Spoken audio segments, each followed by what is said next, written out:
നമസ്കാരം. നവീൻ ബാബുവിനും ഇപ്പോൾ ദീപകിനും സംഭവിച്ച ദുർവിധി ഇനി ഇവിടെ ആർക്കും സംഭവിക്കരുത്. കേരളത്തെ പിടിച്ചുലച്ച രണ്ട് വിയോഗങ്ങൾ, നവീൻ ബാബുവും ദീപക്കും. ഒന്ന് അധികാരത്തിലിരിക്കുന്നവരുടെ വാക്കാലുള്ള അധിക്ഷേപം മൂലം ഉണ്ടായതെങ്കിൽ മറ്റൊന്ന് ഡിജിറ്റൽ യുഗത്തിലെ അദൃശ്യരായ നിയമപാലകരുടെ പീഡനം മൂലം ഉണ്ടായതെന്ന് കരുതപ്പെടുന്നു. ADM നവീൻ ബാബുവിന്റെ മരണം അധികാര ഗർവിനെതിരെയുള്ള പൊതുസമൂഹത്തിന്റെ വികാരമായി മാറിയെങ്കിൽ ദീപക് എന്ന യുവാവിന്റെ ആത്മഹത്യ സൈബർ ഇടങ്ങൾ എങ്ങനെ സാധാരണക്കാരന്റെ ജീവൻ എടുക്കുന്ന ആയുധമായി മാറുന്നു എന്നതിന്റെ നേർചിത്രമാണ്. നമ്മൾ ജീവിക്കുന്നത് സ്മാർട്ട് ഫോണുകളുടെയും ഇന്റർനെറ്റിന്റെയും ലോകത്താണ്.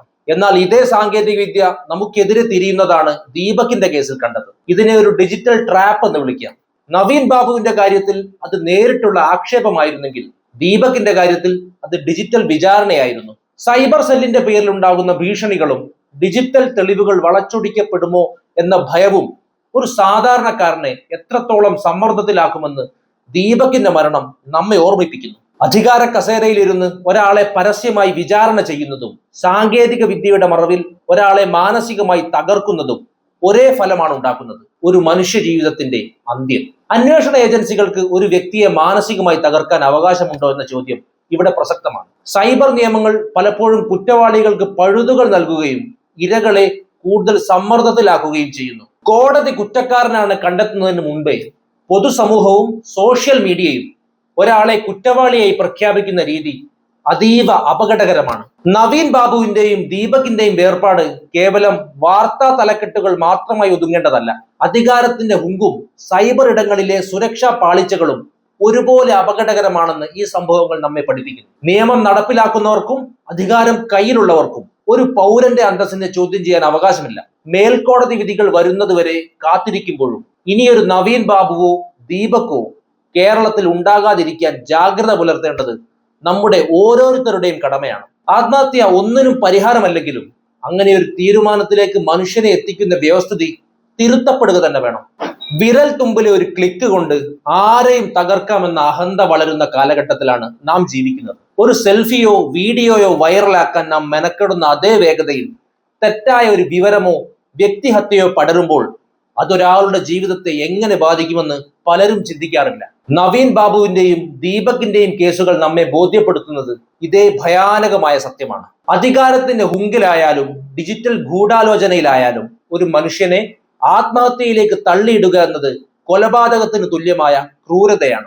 സ്മാർട്ട് ഫോണും ഇന്റർനെറ്റും കയ്യിലുണ്ടെന്ന് കരുതി ആർക്കെതിരെയും എന്തും വിളിച്ചു പറയാമെന്നും പ്രചരിപ്പിക്കാമെന്നുമുള്ള ചിന്താഗതി തിരുത്തപ്പെടേണ്ട കാലം അതിക്രമിച്ചിരിക്കുന്നു. സോഷ്യൽ മീഡിയയിലൂടെയുള്ള വിചാരണകൾ പലപ്പോഴും കോടതി വിധികൾക്ക് മുൻപേ ഒരു മനുഷ്യനെ സമൂഹത്തിന് മുന്നിൽ കുറ്റവാളിയായി പ്രതിഷ്ഠിക്കുന്നു. ഒരിക്കൽ നഷ്ടപ്പെട്ട അഭിമാനം തിരിച്ചു പിടിക്കുക എന്നത് അസാധ്യമായ കാര്യമാണ്.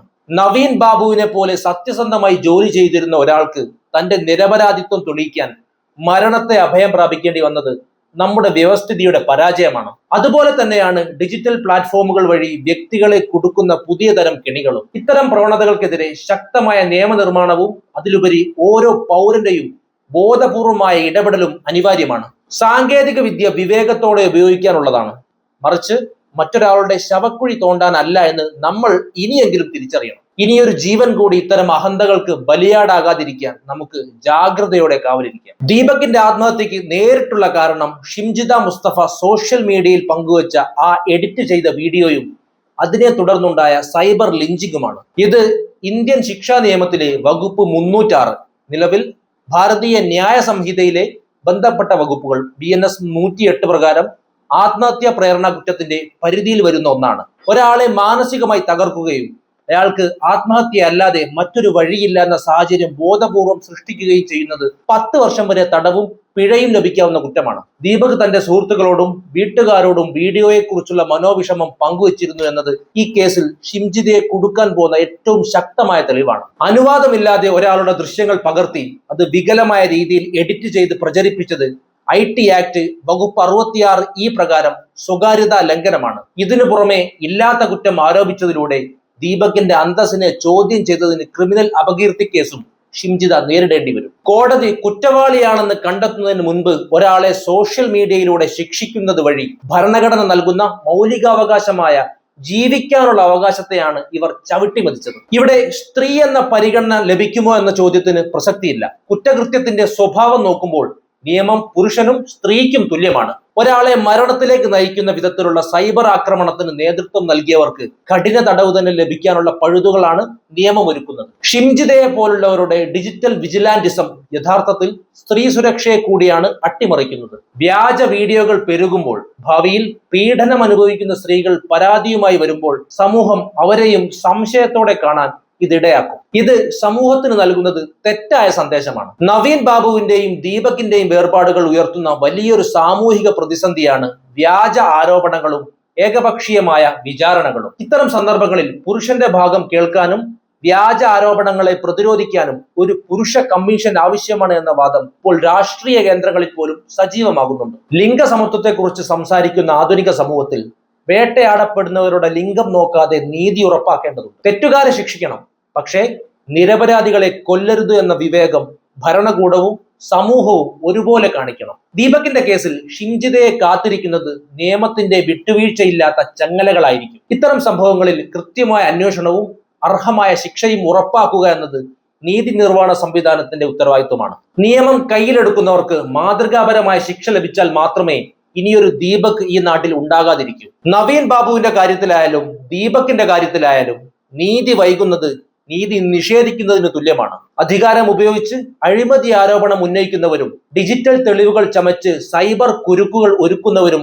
ഒരുപോലെ അപകടകാരികളാണ്. ഇവരെ നിയമത്തിന് മുന്നിൽ കൊണ്ടുവരിക എന്നത് കേവലം പ്രതികാരമല്ല, മറിച്ച് വരും തലമുറയ്ക്കുള്ള പാഠമാണ്. ഈ പോരാട്ടം ദീപകിന് വേണ്ടിയുള്ളതോ നവീൻ ബാബുവിന്റെ കുടുംബത്തിന് വേണ്ടിയുള്ളതോ മാത്രമല്ല, ഇനിയൊരു സൈബർ ആൾക്കൂട്ട വിചാരണയ്ക്കും ഇരയാകാതിരിക്കാൻ നമുക്ക് ഓരോരുത്തർക്കും വേണ്ടിയുള്ളതാണ്. ഓരോ വിരൽ തുമ്പും ഒരു ആയുധമാകുന്ന ഈ കാലത്ത് വിവേകത്തോടെയും സത്യസന്ധതയോടെയും അത് ഉപയോഗിക്കാൻ നാം ശീലിക്കണം. വ്യക്തിഹത്യയും വ്യാജ പ്രചരണങ്ങളും കൊണ്ട് ഒരു ജീവിതം നശിപ്പിക്കുന്നത് നിസ്സാരമായി കാണുന്ന പ്രവണതയ്ക്ക് അന്ത്യം കുറിച്ചേ മതിയാവും. നീതി പുലരാൻ വൈകുന്ന ഓരോ നിമിഷവും മറ്റൊരു നിരപരാധി കൂടി ഭയത്തിന്റെ നിഴലിലാവുകയാണ്. അതുകൊണ്ട് തന്നെ ഈ ശബ്ദം ഉറക്കെ കേൾപ്പിക്കേണ്ടത് കാലത്തിന്റെ ആവശ്യമാണ്. നവീൻ ബാബുവിലൂടെയും ദീപകിലൂടെയും നമ്മൾ കണ്ട ഈ ദാരുണമായ അന്ത്യങ്ങൾ ചില സുപ്രധാനമായ പാഠങ്ങളാണ് നമുക്ക് നൽകുന്നത്. ഒന്നാമത്തെ കാര്യം, ഭയത്തിന്മേൽ കെട്ടിപ്പൊക്കുന്ന വിചാരണകൾ. ഒരു മനുഷ്യൻ ഏറ്റവും കൂടുതൽ ഭയപ്പെടുന്നത് തന്റെ അന്തസ്സിന് മുറിവേൽക്കുന്നതിനെയാണ്. നവീൻ ബാബുവിനെ അഴിമതിക്കാരനായി മുദ്രകുത്തിയതും ദീപകിനെ സൈബർ കുരുക്കിൽ പെടുത്തിയതും അവരുടെ ആ അന്തസ്സിനെയാണ് തകർക്കാൻ ശ്രമിച്ചത്. സമൂഹത്തിന്റെ കണ്ണ് എന്ന പേരിൽ സോഷ്യൽ മീഡിയ നടത്തുന്ന സമാന്തര വിചാരണകൾ ഒരു വ്യക്തിയുടെ ജീവിതം എന്നേക്കുമായി തകർത്തേക്കാം. കോടതി കുറ്റക്കാരനാണെന്ന് വിധിക്കുന്നത് വരെ ഒരാൾ നിരപരാധിയാണ് എന്ന പ്രാഥമിക നീതിബോധം നാം മറന്നുപോകുന്നു. രണ്ടാമത്തെ കാര്യം, ഡിജിറ്റൽ സാക്ഷരതയുടെ അഭാവം.